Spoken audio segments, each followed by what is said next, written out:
Picture this. The year is 1258. You are standing on the walls of Baghdad, the greatest city on earth. For 5 centuries, this city has been the center of human civilization. While Europe languished in darkness, Baghdad gave the world algebra, optics, medicine, astronomy. The House of Wisdom contains 400,000 manuscripts. More books than exist in all of Europe combined. Below you, the Tigris River runs clear. In 7 days, it will run black with ink from destroyed books, then red with blood. You can see the Mongol army surrounding the city. They have been there for 2 weeks, building siege engines that tower over Baghdad's supposedly impregnable walls. The Caliph, Al-Mustasim, stands beside you. He is the 37th Caliph of the Abbasid dynasty. His family has ruled the Islamic world for 500 years. He commands the spiritual allegiance of millions from North Africa to India's. He believes God will protect the city. He is about to learn that the Mongols do not negotiate with God. Here is what you need to understand about what happens next. This was not a battle that got out of control. This was not soldiers running wild after victory. This was theater, guided, systematic, and designed to send a message that would terrify every kingdom from China to Europe. If you believe that the documented records of history's most calculated acts of terror must be remembered, consider liking this video and subscribing.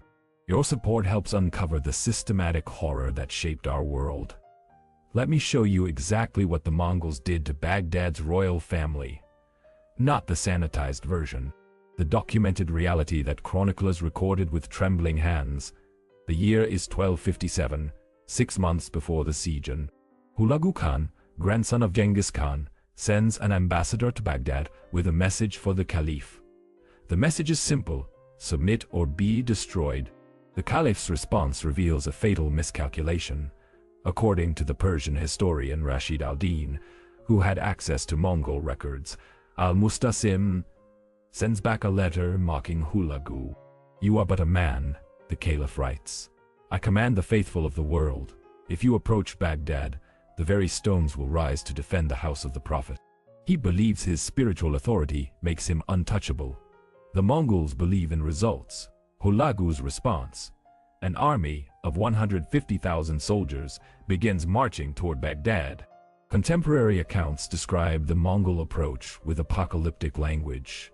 The Armenian historian Kyriakos Ganzakatsi writes, "The sky itself seemed to darken as they came." This was not poetic exaggeration. Mongol armies traveled with enormous herds, thousands of horses per soldier, remounts, pack animals, food supply. The dust cloud from their movement could be seen for days before the army arrived. Psychological warfare before the first arrow was fired. January 29th, 1258. The Mongol army arrives outside Baghdad. The Caliph's forces number perhaps 50,000. They are mostly ceremonial troops. Baghdad has not faced serious military threat in generations. The city's wealth has made it soft. Hulagu sends one final message: surrender now, and the royal family will be spared. Resist and no one survives. The Caliph, advised by his vizier, refuses. He still believes God will intervene. Think about the psychology of that moment. You are a soldier on Baghdad's walls. You can see the Mongol siege engine. You have heard the stories from other cities: Samarkand, Bukhara, Nishapur, each one destroyed so completely that survivors could count the living on one hand. But your Caliph tells you God will protect you. Do you believe him? February 5th, the siege begins. Mongol engineers, many of them Chinese experts in siege warfare, position massive trebuchets around the city. These machines can throw 300-pound stones a quarter mile with devastating accuracy. The bombardment is constant, day and night.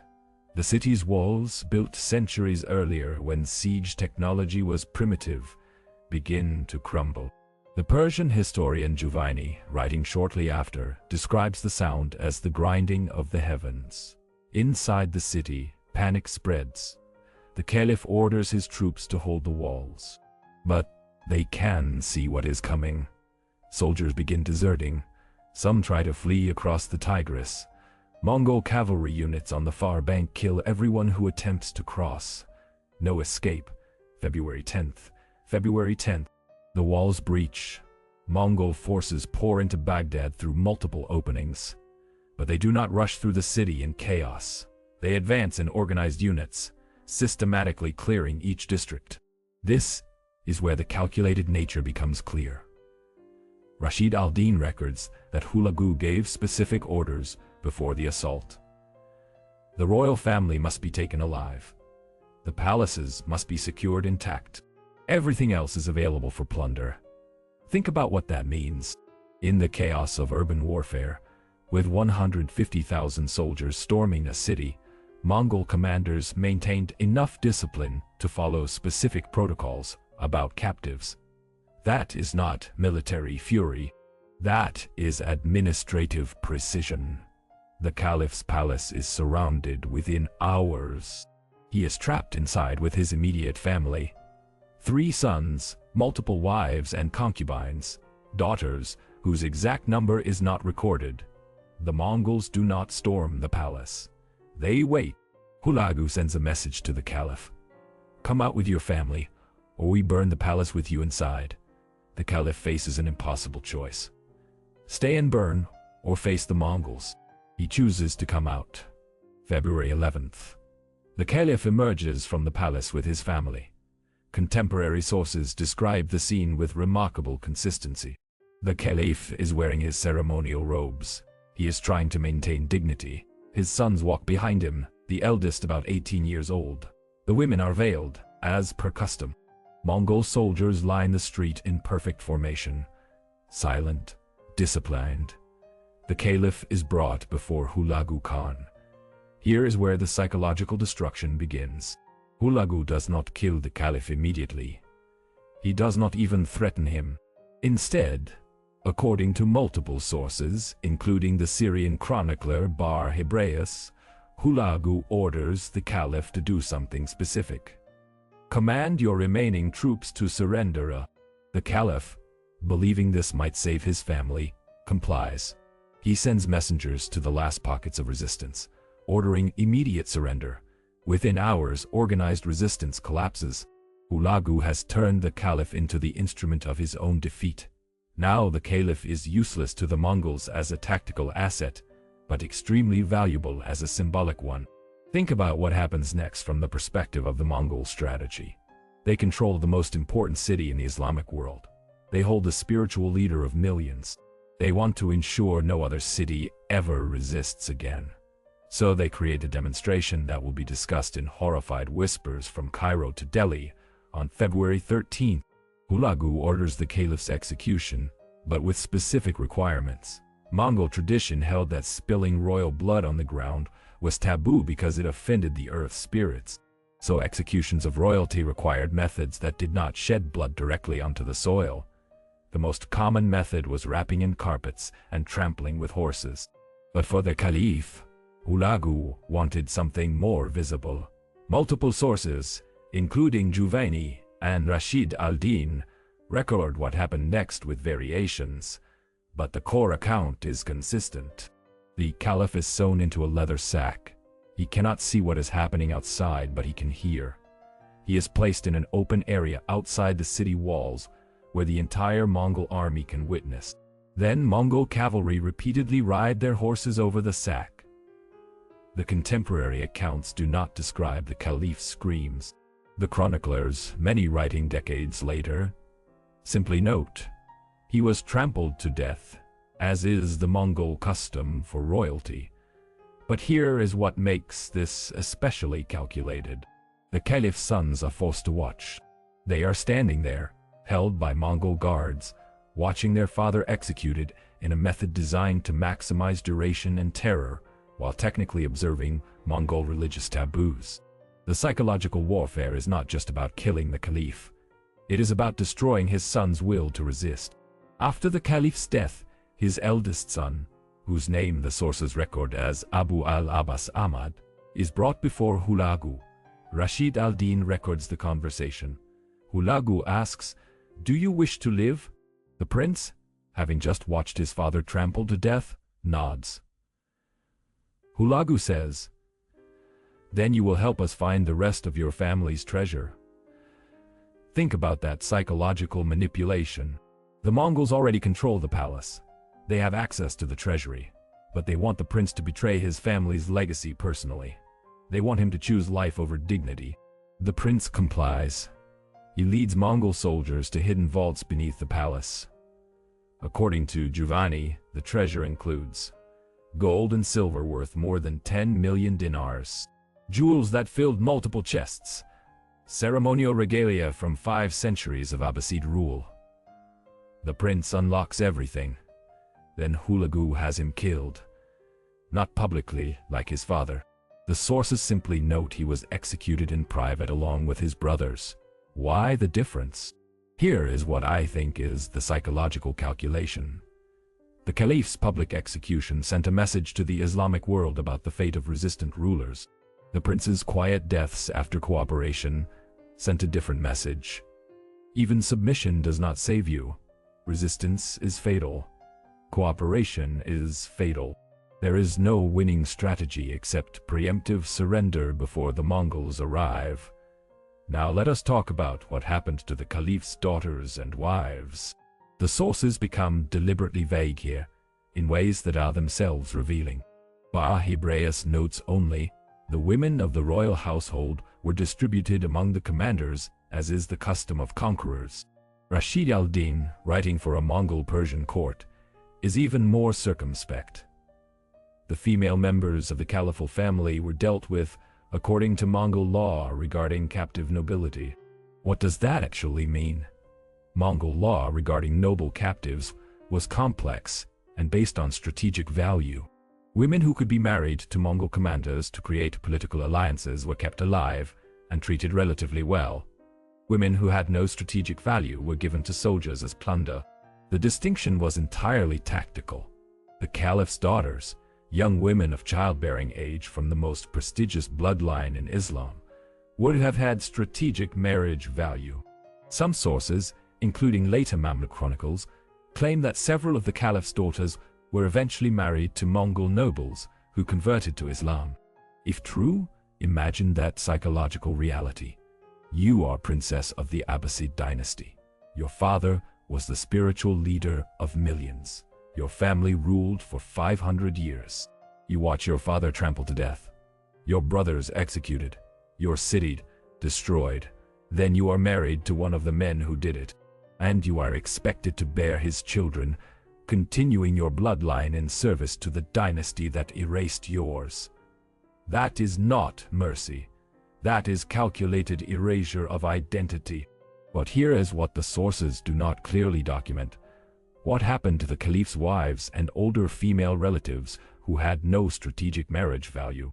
They disappear from the historical record entirely after the city's fall. Given Mongol practice in other conquered cities, we can infer the pattern. When the Mongols took Nishapur in 1221, contemporary sources record that women of the royal household too old for strategic marriages were killed along with the rest of the population. When they conquered Merv in 1221, the chronicler writes that no woman was spared who could not be of use. The phrase of use appears repeatedly in descriptions of Mongol conquests. It meant marriage value or ransom value. The caliph's elderly aunts, his older wives, his female cousins past childbearing age. None would have had strategic value to the Mongols. The silence in the sources about their fate is eloquent. If this moment in history does not make you question what other calculated horrors are hiding in the gaps of historical records, you might be missing the pattern. Now let us zoom out and look at why the Mongols did this. The destruction of Baghdad and the Abbasid royal family was not about Baghdad specifically. It was about every other city in the Mongol path. Think about it from Hulagu's strategic perspective. He is in the middle of conquering the Islamic world. He has already taken Persia. Syria and Egypt are next. But his army, while massive, is still finite. If every city resists like Baghdad might have, the campaign will take decades and cost enormous casualties. But if he can make one example so terrifying that other cities surrender without fighting, he saves his army and accelerates conquest. Baghdad was that example. The systematic destruction, not just military defeat, but complete annihilation, served strategic purposes. Purpose 1. Demonstrate that spiritual authority means nothing to the Mongols. The Caliph's death showed that religious legitimacy could not protect you. Purpose 2. Prove that resistance, even from a powerful city, guarantees total destruction. No negotiation, no mercy, complete erasure. Purpose 3. Show that even cooperation after defeat does not guarantee survival. The princes died despite helping, proving that surrender must happen before siege, not during. Purpose 4. Display Mongol military capabilities. The speed and completeness of Baghdad's fall demonstrated that no fortification could stop them. Purpose 5. Create a story so horrifying that it would spread faster than the Mongol army itself. That last purpose was genius. After Baghdad, Mongol envoys arriving at other cities did not need to threaten. They simply asked, "Have you heard what happened to Baghdad?" City surrendered immediately. Damascus fell without resistance when Mongol armies approached in 1260. The garrison opened the gates voluntarily. Aleppo negotiated surrender terms as soon as Mongol scouts were spotted. Mosul submitted after token resistance. The destruction of one city and one royal family created a psychological weapon more effective than a dozen armies. Here is what makes this especially sinister. The Mongols did not just destroy Baghdad and leave. They stayed for 7 days, methodically ensuring the destruction was complete and visible. The House of Wisdom, containing centuries of accumulated knowledge, was destroyed. Soldiers threw manuscripts into the Tigris until the river ran black with ink. Contemporary observers recorded that the water was undrinkable for days due to the ink. The population, estimated at 1 million, was systematically killed. Rashid al-Din, working from Mongol administrative records, estimates 800,000 deaths. Modern historians consider this potentially inflated but still representing catastrophic loss. The city's infrastructure, irrigation systems, canals, bridges, was deliberately destroyed. Why destroy infrastructure you could use? Because the goal was not to conquer Baghdad. It was to erase it as a warning. The Mongols wanted visitors to arrive at Baghdad and see a graveyard, a monument to the consequences of resistance. And it worked. European travelers passing through Baghdad for decades afterward described it as the dead city, empty ruins where grass grew in the streets. Marco Polo, traveling through Persia in the 1270s, notes that locals would point toward Baghdad and tell stories in hushed voices about what happens when you anger the Khan. The Caliph's fate became legend. In markets from Cairo to Delhi, travelers would share the story. The spiritual leader of Islam trampled to death while his sons watched. The royal family, erased in a week. The greatest city on earth, reduced to ruins. And then they would add, "This is why we surrendered immediately when the Mongols came." Here's the question that should haunt you. How many other royal families in history were destroyed as demonstration projects? Baghdad is documented because it was significant enough that multiple chroniclers recorded it. The Abbasid Caliphate mattered enough that its end was noted. But the Mongols conquered hundreds of cities on their way to Baghdad and after. Most of those cities had rulers, families, dynasties. What happened to them? The sources rarely say. They note the city fell, the population was killed, and then silence. Were their royal families given the same treatment as Baghdad's? Worse? Different? We do not know because they were not important enough to document in detail. The horror of Baghdad is documented. The horror of dozens of other cities is implied. Think about what that means for historical understanding. We know the Mongols killed an estimated 40 million people during their conquests. That is 11% of the world's population at the time. If the royal family treatment in Baghdad was standard procedure, then hundreds of royal families were systematically destroyed as demonstration projects. Thousands of princes and princesses watched their parents executed, then were killed themselves or absorbed into the conquering dynasty. The scale is almost incomprehensible. Baghdad is the documented example, but it was one event in a century-long campaign of calculated terror. Let me give you the aftermath of Baghdad's fall. Within 2 years, the Mongol advance was stopped at Ain Jalut by the Mamluks of Egypt. But the psychological damage to the Islamic world was permanent.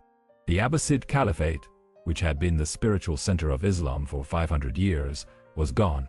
The surviving member of the royal family, one of the caliph's uncles who happened to be traveling when Baghdad fell, was installed by the Mamluks in Cairo as a puppet caliph.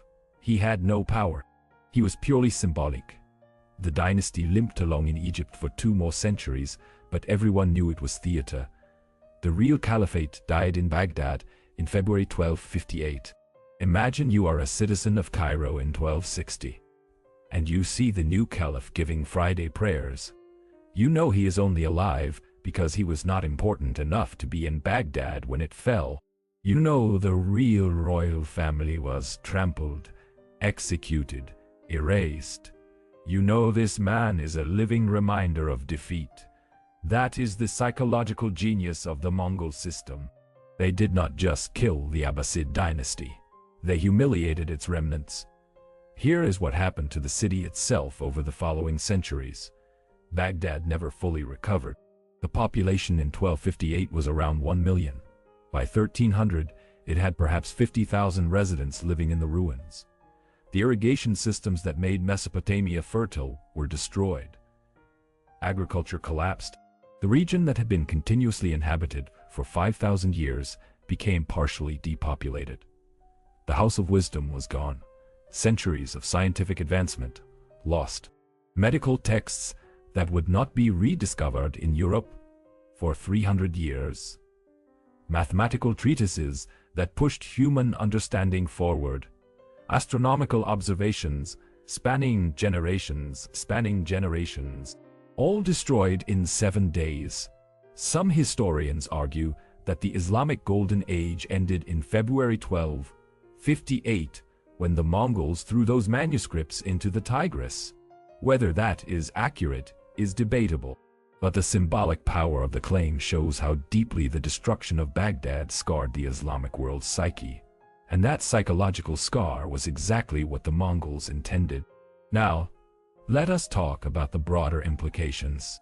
The Mongol conquest strategy, systematic destruction of royal families as demonstration projects, was so effective that it was copied by later empires. The Ottoman Empire, expanding in the 15th and 16th centuries, adopted similar tactics.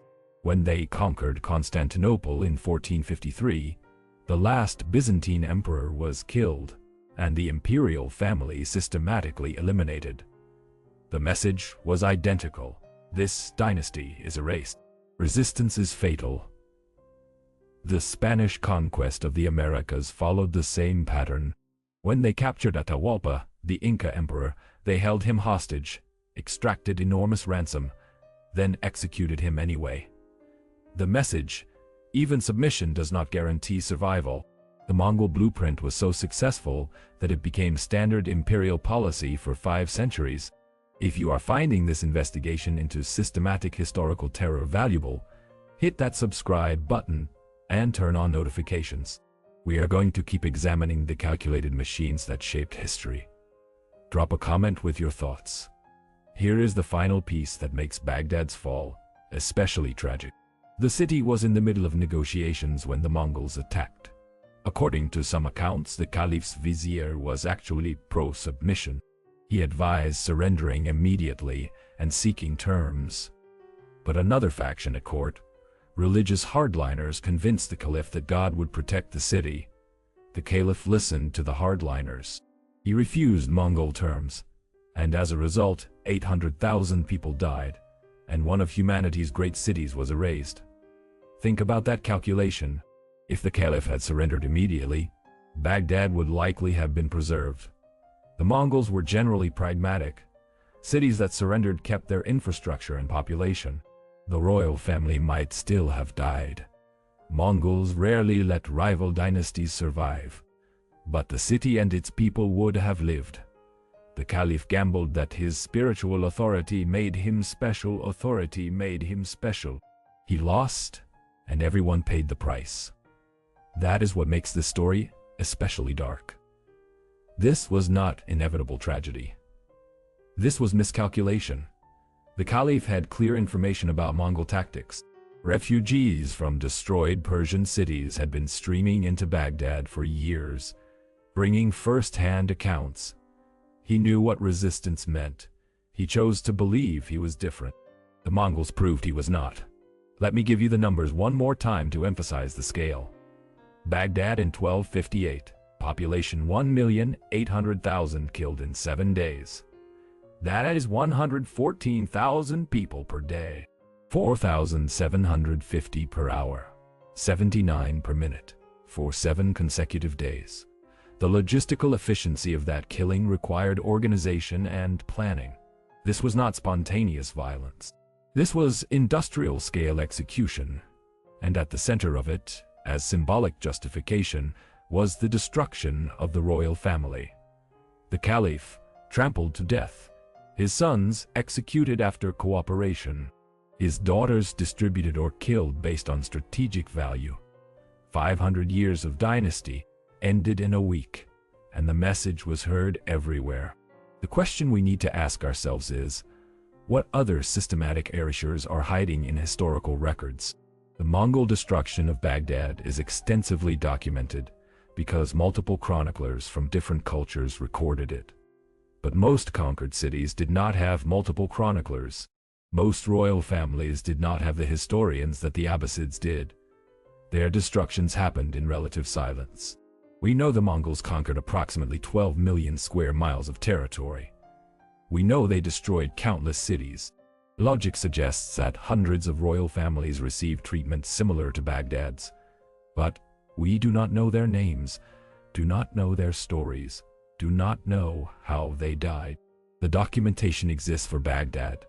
The documentation is silent for most others. That silence is itself evidence of systematic erasure on a scale that is difficult to comprehend. This was Tuesday in the Mongol Empire. A royal family destroyed, a city erased, a message sent to the world. And it worked so effectively that cities surrendered for decades afterward, at the mere mention of what happened to Baghdad. The Abbasid royal family died so that other dynasties would submit without fighting. Their destruction was calculated, systematic, and served clear strategic purposes. It was psychological warfare perfected into administrative policy. And the fact that we remember Baghdad specifically is only because it was important enough to document. How many other families died the same way in cities whose names we have forgotten? The answer is buried in the silence of historical records, where documentation deliberately stops, and we are left to imagine what happened in the gaps. That is the horror that should keep you awake. Not just what we know the Mongols did to Baghdad's royal family, but what they probably did to hundreds of other families that were not important enough for chroniclers to record in detail. The systematic nature of that erasure is itself documentation of the machine's efficiency. A machine that ran for a century, processing dynasties into warnings. And we are only now beginning to understand how completely it worked.